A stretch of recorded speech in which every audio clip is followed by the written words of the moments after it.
अस्सलाम वालेकुम फ्रेंड्स, मैं हूं आपका होस्ट और आप देख रहे हैं अपना यूट्यूब चैनल मेडिकल टैक। आज मैं आपको बताऊंगा एब्डोमिनल रीजन्स के बारे में। प्रीवियस जो हमारे पास लेक्चर था उसमें हमने डिस्कस किया था एब्डोमिनल क्वाड्रेंट्स के बारे में, जो कि हमारे पास एब्डोमेन को हम 4 क्वाड्रेंट्स में डिवाइड कर रहे थे। सबसे पहले हमारे पास क्या था, राइट अपर क्वाड्रेंट था, फिर उसके साथ साथ लेफ़्ट अपर क्वाड्रेंट था, फिर नीचे हमारे पास क्या था, राइट लोअर क्वाड्रेंट था, और साथ ही लेफ़्ट में जो है ना क्या था, लेफ़्ट लोअर क्वाड्रेंट था। तो आज इसी तरह से हमने क्वाड्रेंट्स में नहीं बल्कि हमने रीजन्स में हमने हमने एब्डोमेन को डिवाइड किया है। वो हमने कैसे डिवाइड किया वो मैं आपको बताऊंगा, ठीक है। कैसे कैसे और कौन कौन सी लाइंस हैं जो कि डिवाइड करती हैं, ठीक है, ये भी मैं आपको बताऊंगा। और उसके बाद कौन से रीजन में कौन से ऑर्गन्स आते हैं ये भी मैं आपको इस वीडियो में जो है ना आपको पूरी डिटेल मिलेगी। तो चले हम जो है ना अपनी वीडियो को स्टार्ट करते हैं। तो सबसे पहले हमारे पास क्या हुआ, एब्डोमिनल रीजन्स हैं। सबसे पहले हमारे पास कौन सा है, राइट हाइपोकॉन्ड्रिक है, ठीक है। अब होता कैसे है ये मैं आपको बताता हूँ कि हमने बेसिकली हम जो हमारे पास जो एब्डोमेन है ना, हम उसको मतलब जो है ना 2 वर्टिकल्स में और जो है ना 2 हॉरिजेंटल लाइंस में डिवाइड कर रहे हैं, ठीक है। ये हमारे पास वर्टिकल्स हैं, ठीक है, ये हमारे पास हॉरिजेंटल्स हैं, ठीक है। अब हम राइट हाइपोकॉन्ड्रिक की बात करते हैं तो राइट हाइपोकॉन्ड्रिक हमारे पास यहाँ पर है। फिर उसके साथ हमारे पास राइट लंबर रीजन आता है, वो यहाँ पर है, ठीक है। फिर उसके साथ हमारे पास राइट इलियक आता है, वो इधर है। ये आपने याद रखना है कि ये जो साइड है ना, ये हमारे पास जो है ना हमारे राइट साइड है, ठीक है। और उसके बाद हमारे पास बात आती है नंबर 4 पे, एपिगैस्ट्रिक। ये वाला हमारे पास एपिगैस्ट्रिक रीजन है, ठीक है। और उसके साथ नीचे हमारे पास ये जो नंबर 5 वाला है, ये हमारे पास अम्बलाइकल है। और नंबर 6 पे हमारे पास आता है हाइपोगैस्ट्रिक, ठीक है। और अभी हम आ जाएंगे पेशेंट की लेफ़्ट साइड पे, ठीक है। ये वाली हमारे पास लेफ़्ट साइड है पेशेंट की, और हमारे एब्डोमेन की हम कह दें या पेशेंट की कह दें, ठीक है। सबसे पहले ये नंबर 6 तक हमने कर लिया हाइपोगैस्ट्रिक। नंबर 7 कौन सा है, हमारे पास लेफ़्ट हाइपोकॉन्ड्रिक, ठीक है। उसके बाद हमारे पास आएगा नंबर 8, लेफ़्ट जो है ना हमारे पास लंबर आएगा, ठीक है। फिर उसके बाद 9 की बात करते हैं तो हमारे पास क्या आएगा, लेफ़्ट इलियक आएगा, ठीक है। ये तो हमारे पास हो गया रीजन्स, ठीक है। हमने इनकी इस तरह से डिस्ट्रीब्यूशन कर ली। आगे इमेज है हमारे पास, उसमें आपको जो है ना क्लियर आपको एब्डोमेन नज़र आएगा। एब्डोमेन के अंदर जो है ना आपको टोटली जो है ना कम, ठीक है। इसको कौन से रीजन्स में हमने डिवाइड किया हुआ है और कौन सा मतलब जो है ना हमारे एब्डोमेन में एक रीजन कहाँ पे प्लेस है, हम इसको मतलब किस तरह से हम इसको नेम दे रहे हैं।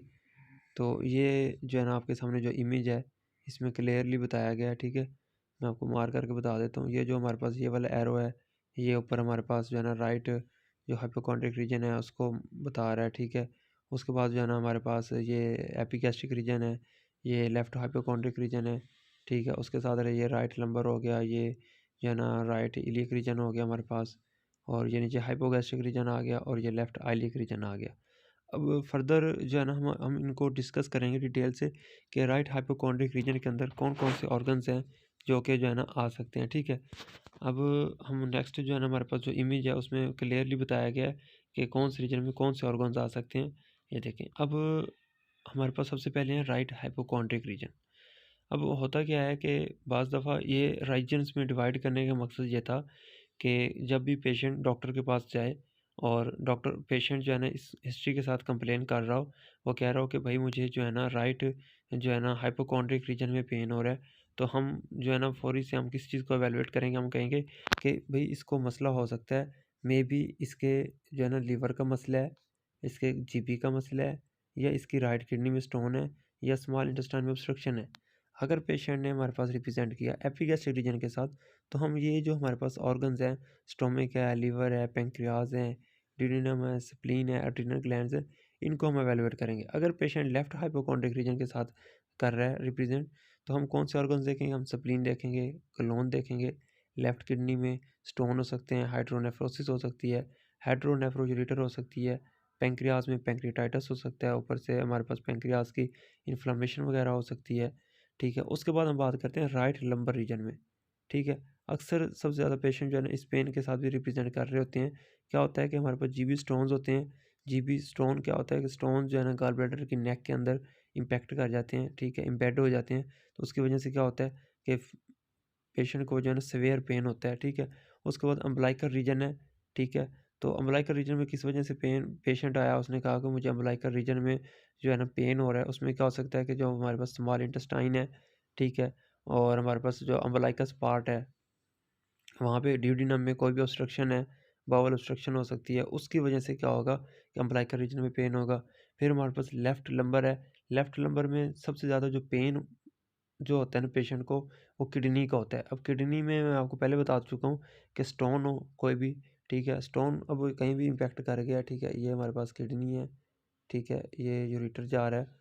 तो अगर यहाँ पे कहीं भी हमारे पास स्टोन है, ठीक है, तो उस स्टोन की वजह से क्या होगा कि पेशेंट में जो है ना बहुत ज़्यादा सीवियर पेन होगा। उसके बाद हमारे पास राइट इलियक अपेंडिक्स है, ठीक है। अब अपेंडिक्स जो है ना हर फोर्थ पर्सन को जो है ना अपेंडिक्स का पेन होता है और उसको जो है ना सर्जरी करवानी पड़ती है, ठीक है। ये अब हमारे पास जो राइट हमारे बॉडी की हमारी राइट साइड है, right iliac region, right lower quadrant में, राइट इलियक रीजन में अगर हमें पेन हो, इसका मतलब ये है कि ये हमारे पास अपेंडिक्स का पेन है। हमें अपेंडिक्स पहले तो नॉर्मल होती है, ठीक है, जब इसमें कोई ऑब्स्ट्रक्शन होती है तो ये सीवियर होने की वजह से क्या होता है कि हमारे पास पेन होना शुरू हो जाता है, ठीक है। और उसके बाद हमारे पास हाइपोगैस्ट्रिक रीजन आता है। हाइपोगैस्ट्रिक रीजन में क्या हो सकता है, यूरिनरी ब्लैडर हो सकता है, ठीक है, इसमें कोई भी स्टोन हो सकते हैं, इसमें भी स्टोन हो सकते हैं, ठीक है, सिग्मोइड कोलन का कोई पार्ट हो सकता है। उसके बाद हमारे पास क्या है, फीमेल रिप्रोडक्टिव ऑर्गन्स है। अब फीमेल रिप्रोडक्टिव ऑर्गन्स कौन कौन से हैं, वो हमने पहले बात की कि हमारे पास जो है ना, मैं आपको ड्रॉ करके बताता हूँ, ठीक है, ये हमारे पास है यूट्रस है, ठीक है। तो ये हमारे पास इधर फ्लोपियन ट्यूब्स आती हैं, ठीक है। तो अगर यहाँ पे कहीं भी पेन है, अब ओवरीज है इधर, ठीक है। अब अगर ओवरीज में कोई भी सिस्ट बन गई है या किसी किस्म का कोई मसला है, मतलब जो है पीसीओस वगैरह है पेशेंट को, ठीक है, या यूट्रस में फेब्रॉइड्स वगैरह हैं, ठीक है। तो अगर यहाँ पे पेन है तो फीमेल में, तो इसका मतलब ये है कि उसकी ओवरीज में या उसकी यूट्रस में कोई ना कोई प्रॉब्लम चल रही है, जिसकी वजह से पेशेंट जो है ना पेन के साथ रिप्रेजेंट कर रहा है, ठीक है। इसी तरह लेफ्ट इलियक रीजन में हमारे पास जो डिसेंडिंग पार्ट आ होता है, हमारे पास जो कलून का, हम लेफ़्ट इलियक रीजन की बात कर रहे थे, ठीक है। अब इसमें क्या होता है कि हमारे पास जो है ना ये वाला जो पार्ट है, ये वाला, इसमें हमारे पास पेन और होता है। इसमें लास्ट ही हमारे पास पार्ट बचता है हमारे पास। ये देखेंगे, मैं आपको बताऊं कि ये हमारे पास जो है ना लार्ज इंटेस्टाइन है, ये उसके अंदर स्मॉल इंटेस्टाइन है, ठीक है। तो यहाँ पे हमारे पास डिसेंडिंग पार्ट है, ये बेसिकली जो है ना डिसेंडिंग पार्ट होता है, ठीक है। यहाँ पे इसका जो कोलून है, इसका जो है ना अगर यहाँ पे पेन है तो इसका मतलब ये है कि हमारी जो है ना कोलून में कोई ना कोई मसला है, जिसकी वजह से पेशेंट कंप्लेन कर रहा है। ये हम बेसिकली हमारे पास ऑर्गन्स को देखने का एक वाहिद तरीका है, ये एक बेस्ट मेथड है, जिसके ज़रिए हमें पता चल सकता है कि भाई जो है ना ये पेन जो है ना हमारे पास इस रीजन में हो रहा है, तो हमने इस पे रीजन को जो है ना एवेलुएट करना है। तो आज की वीडियो में सिर्फ हमने इतना ही बताना था आपको, और इंशाल्लाह नेक्स्ट वीडियो में मिलेंगे। Thank you so much bye Medical Tech की तरफ से, और अल्लाह हाफिज़।